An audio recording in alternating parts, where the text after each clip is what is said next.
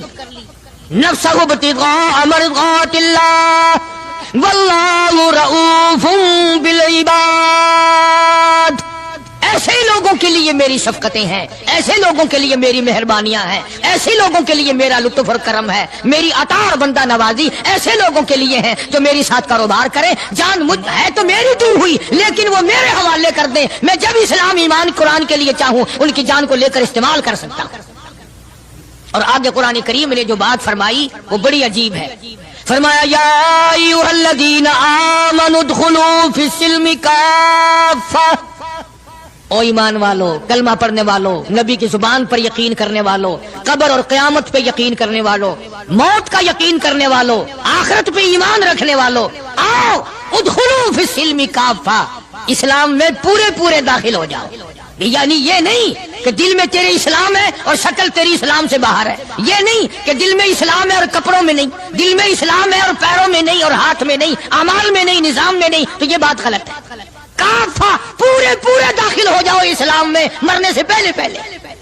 یہ نہیں ہے کہ دل میں تو محبت رکھو حضور کریم صلی اللہ علیہ وسلم کی اور تعلق، اور ویسے رکھو جی انگریز بہت اچھے ہیں جی، کیا کہنا انگریزوں کا، یہودی بہت اچھے ہیں، بہت اچھے ہیں، دنیا میں بڑے ترقی یافتہ ہیں. جی یہودیوں کی ریس کون کر سکتا ہے؟ خدا اس بات سے ناراض ہے. فرمایا ارے یہودی کیا کریں گے، سینکڑوں ہزاروں یہودی مل کر، کروڑوں یہودی مل کر نعوذ باللہ میرے بلال کی پیر کی اڑی ہوئی خاک کا مقابلہ نہیں کر سکتے. رہی بات دیانت و امانت کی کہ صاحب انگریز بڑی دیانت سے کام لیتے ہیں، یہ تو ہماری غلطی ہے، اسلام کی غلطی تھوڑی ہے. یہ اسلام نے تھوڑی سکھایا کہ منہ میں اللہ اللہ کرو اور دل میں کچھ اور بسا کر کے رکھو، یہ بات تو قرآن نے نہیں سکھائی.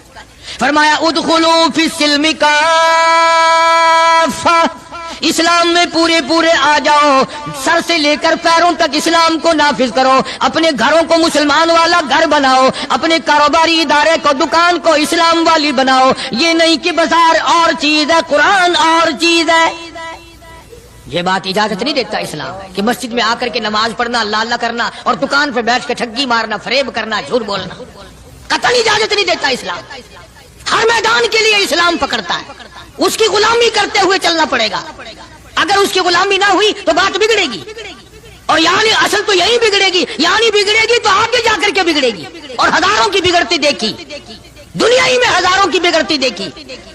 اس لیے مجذوب نے بڑا بر وقت ٹوکا، اور مجذوب بڑا جھنجھوڑتا ہے، کہتا ہے کہ تجھے کیا معلوم ہے، یہ تو آخری وقت میں جا کر کے پتہ چلے گا کمائی کیا کرتا رہا. فرمایا 2 دل کی زندگی پہ نہ اتنا اچھل کے چل، 2 دل کی زندگی پہ نہ اتنا اچھل کے چل، یہ راستہ ہی چل چلاؤ کا ہے ذرا سنبھل کے چل. جوانی سب پہ آئی ہے، ہر ایک نے جوانی کو گزار دیا. نوجوانوں فخر نہ کرو، آج اگر تم مسجد میں نہیں آتے تو تمہارا کیا خیال ہے، تم نہیں آتے بلکہ وہ رب العالمین تمہیں اپنے دروازے پہ آنے نہیں دیتا. تم اس قابل نہیں کہ خدا کے دربار میں آتے سر جھکاؤ. ساری چیزیں ہم محمد عربی صلی اللہ علیہ وسلم کی جتنی ہیں، خاندان سے بھی پیار کرنا پڑے گا اور آپ کے در و دیوار سے بھی اور ہر چیز سے محبت کرنی پڑے گی۔ اکابر کا یہی طریقہ رہا ہے۔ شیخ العرب والعجم حضرت مولانا سید حسین احمد صاحب مدنی رحمۃ اللہ علیہ دیوبند شہر میں اپنے آستانے پہ بیٹھے ہیں۔ بمبئی کا ایک سیٹھ آدمی مرید ہونے کے لیے آیا سفر کر کے اور سلام کر کے واپس ہونے لگا، تو کسی نے حضرت نے پوچھ لیا بھی کیا بات ہے؟ کہا جی میں بمبئی سے مولانا مدنی کا مرید ہونے کے لیے آیا تھا۔ انہوں نے کہا پھر؟ کہ میرا تو دل بگڑ گیا۔ اس نے کہا کیوں؟ کہ اس لیے کہ مولوی صاحب کی گود میں بلی بیٹھی ہے، بلی سے کھیل رہے ہیں مولوی صاحب، کبھی اس کو پیار کرتے ہیں، کبھی اس کو ادھر بٹھاتے ہیں، کبھی اس کو کھلاتے ہیں، کبھی کھلاتے ہیں۔ یہ چھتر ہے جو بلیوں سے کھیل رہا ہے، بلیوں میں لگا ہوا ہے۔ تعریف سنی تھی۔ اللہ اکبر۔ شیخ مدنی رحمت اللہ علیہ نے فرمایا تجھے یہ معلوم ہونا چاہیے میں اس سال یہ بلی بھی مدینے سے لایا ہوں، میں اس لیے اس سے محبت کرتا ہوں، میں اس کو وہیں سے لایا ہوں اور اس کے پیر مسجد نبوی میں لگے ہوئے ہیں۔ تو ہر آدمی ان چیزوں کو کے اندر غور نہیں کر سکتا، نہ سمجھ سکتا ہے۔ اسی طرح سے خدا کے قرآن سے بڑا پیار ہونا چاہیے کہ یہ اللہ کا کلام ہے اور محمد عربی صلی اللہ علیہ وسلم کا ساری زندگی کا تلاوت کردہ کلام ہے۔ میں بات کر رہا تھا صحابہ کرام کی کہ اللہ پاک نے ان کو اتنی عظمتیں عطا فرمائی کہ یہ نبی کے ساتھ ہو کر کے بھوکے رہے، پیاسے رہے، تنگ دستیاں اٹھائیں، فاقہ مستی گزاری، پریشانیاں جھیلی، لیکن ایک دن بھی اپنے نبی کو شکوے کا موقع نہیں دیا۔ آج کون ایسا کر سکتا ہے؟ کس کی مجال ہے کہ ان لوگوں کی ریس کرے؟ یوں لکھا کتابوں میں کہ ایک آدمی کے گھر بکرے کی سری آئی، کسی نے ہدیہ بھیجا دوست نے، انہوں نے کہا بھائی ہم نے تو شام بھی روٹی کھائی پکائی تھی، اس برابر والے گھر میں کل سے دھواں نہیں نکلا، ان کے یہاں پہنچا دو۔ انہوں نے ان کے یہاں پہنچا دی برابر والے گھر میں۔ برابر والے کہتے ہیں ہم نے تو کل صبح کھائی تھی، ہم تو کل صبح کے کھائے ہوئے ہی ہیں، 2 وقت کے فاقہ گزرا، اس برابر والے گھر میں پرسوں سے دھواں نہیں نکلا۔ وہ بکرے کی سری اس گھر میں پہنچا دی، حتیٰ کہ یہ بکری کی سری چلتی چلتی 7 گھروں میں پھر گئی، اور ہیں سارے ضرورت مند، حاجت مند سارے ہیں، لیکن نبی کریم صلی اللہ علیہ وسلم کے فرمان پہ عمل کرنے والے اتنے زیادہ ہیں کہ اپنے پیٹ کو اپنے تن کو پیچھے کرتے ہیں اور برابر والے کے آگے آگے کرتے ہیں۔ وہ سری بکری کی گھومتی گھومتی پھر اس پہلے گھر میں ہی آ گئی۔ ارے اس سے بڑھ کر ان لوگوں کی مثال کون قائم کرے گا کہ جنگ میں ایک صحابی زخمی ہے اور بڑا زیادہ زخم کھائے ہوئے پڑا ہے، اور کسی کے ہاتھ اطلاع بھیجی کہ میرے بھائی کو کہنا اگر میری زندگی تک آ سکے جلدی مجھے 2 گھونٹ پانی کا پلا جائے، بڑی سخت پیاس لگی ہے۔ اطلاع ملنے پر وہ پانی لے کے دوڑا، اور یہ پیاسا ہے، آخری وقت ہے، پانی کے لیے پانی پیالے میں ڈالا۔ برابر میں بھی ایک اور آدمی زخمی پڑا تھا، صحابی ہے حضور کریم صلی اللہ علیہ وسلم کا، اس نے بھی آواز دے دی بھائی اپنا بھی آخری وقت ہے بھائی، اگر 2 گھونٹ زیادہ ہو تو ہمیں بھی دے دینا، ہم بھی اپنا حلق گیلا کر لیں گے۔ وہ پہلے والا کہتا ہے جس نے منگوایا تھا، انہوں نے کہا میرا اللہ مالک ہے، پہلے اس کو پلا، میرا اللہ مالک ہے، پہلے اس کو پلا۔